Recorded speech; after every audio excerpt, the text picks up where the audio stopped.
السلام عليكم ورحمة الله وبركاته. يفلح من يصلي على محمد وآل محمد.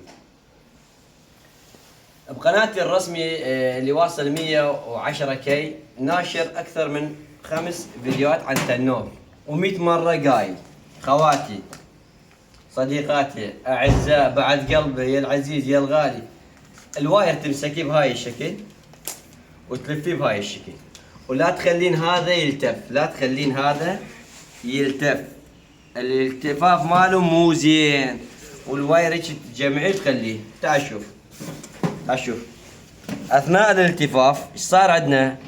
الحار والبارد طبق. ايش صار عندنا؟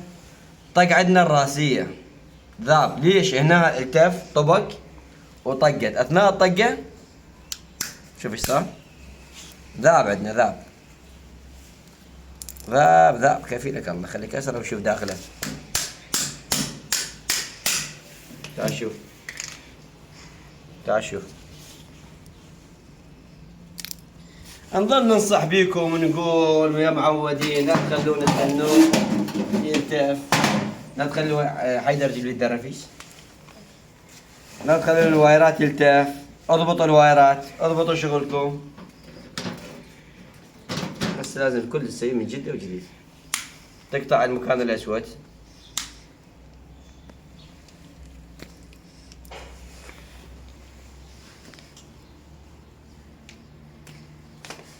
التنور، هاي التنور، هذا التنور. إذا الخبز هنا هسه اضبطه ودز. هذا الواحد صديقي دزالي التنور، هاي الخبز. إذا الخبز هنا ما استوى تفتح برغتين وتعلي ليتر، تمام؟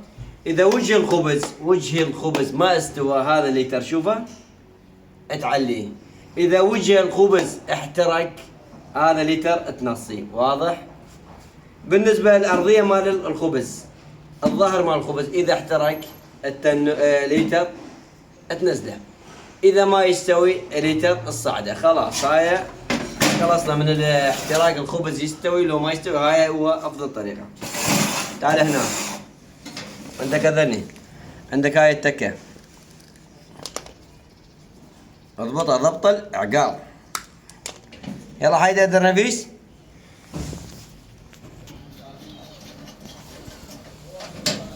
باوع ركز ويا عيني. افتح ذني. ايش نسوي هسه؟ تعال بيها طول. بيها طول زين.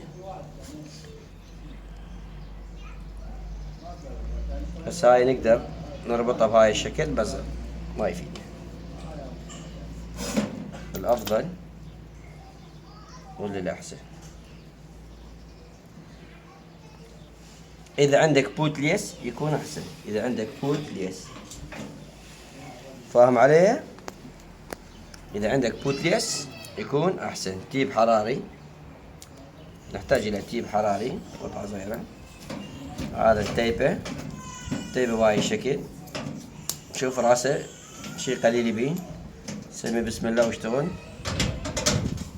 اللهم صل على محمد وآل محمد. انت وتشاهد الفيديو اشترك بالقناة وعلق، اكتب لنا بالتعليق شنو رايك بالفيديو، واكتب لنا من وين شفت هذا الفيديو.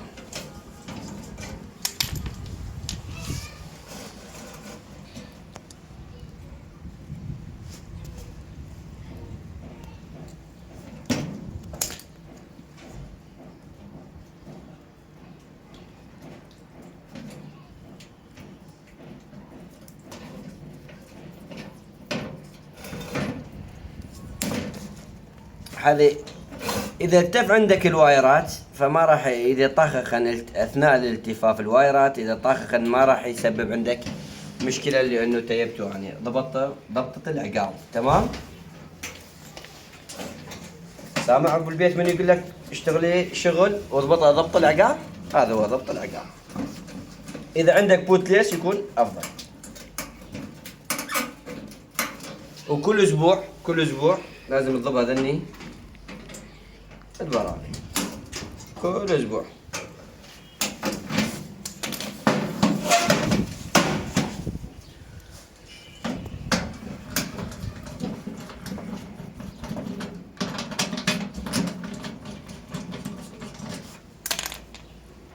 هذاني سليمات كل شي ما بيهن، بس يحتاج لهن نطيبهن حتى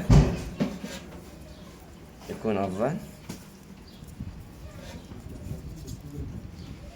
تمام. هسه لو حتى التف عندنا الوايرات ما راح يسبب لنا مشاكل. واضح؟ عساية خليه هنا، رخي البرغي خليه هنا وتضبه. نتمنى من الجميع أن يشتركون بالقناة ويفعلون زر الجرس حتى يصلكم كل جديد إن شاء الله. وبالنسبة للتنور الكهربائي، إذا عندك درفيس وتخليه على التنور، إذا عندك علك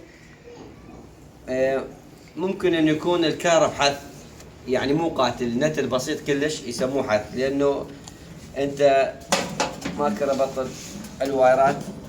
التنور يعني حار وبارد وإيرث، عندنا 3 تكات حار وبارد وإيرث، فأنت ما عندك إيرث فيسبب عندك النتل خفيف. ولا تخاف ماكو كل شيء، إذا خليت الدرافيس عليك عادي. وش عندك مشاكل للتنور تقدر تراسلني على رقمي الخاص 075 100 150 مكرر 2. ارحب بجميع المتصلين، واتمنى من الجميع انت من تشاهد الفيديو اشترك بالقناه، وانت من تاخذ الرقم تتصل عليه اشترك بالقناه، الرحمه على والديكم. وهذا راح نشتري له ماشة اصلي. الماشة الاصلي اعتقد هسه افضل ما موجود عندنا في مدينه الموصل هو السعودي. تحياتي لكم والسلام عليكم. دقيقة تعالوا وياي، تعالوا وياي. هسه عندك هذا البلاك مال التنور، اكو حجري واكو اشكال، بس انا افضل هذا النوعية، وافضل الحجري السعودي او بلاك السعودي ابو ال 15 امبير، يكون افضل شيء للتنور وما يسبب عندك مشاكل. طبعا هسه هذا يشتغل من داخل البورد، اكو جوزة مخلي له جوزة، طفيه وعلق هذا من داخل البورد. والسلام عليكم ورحمة الله وبركاته.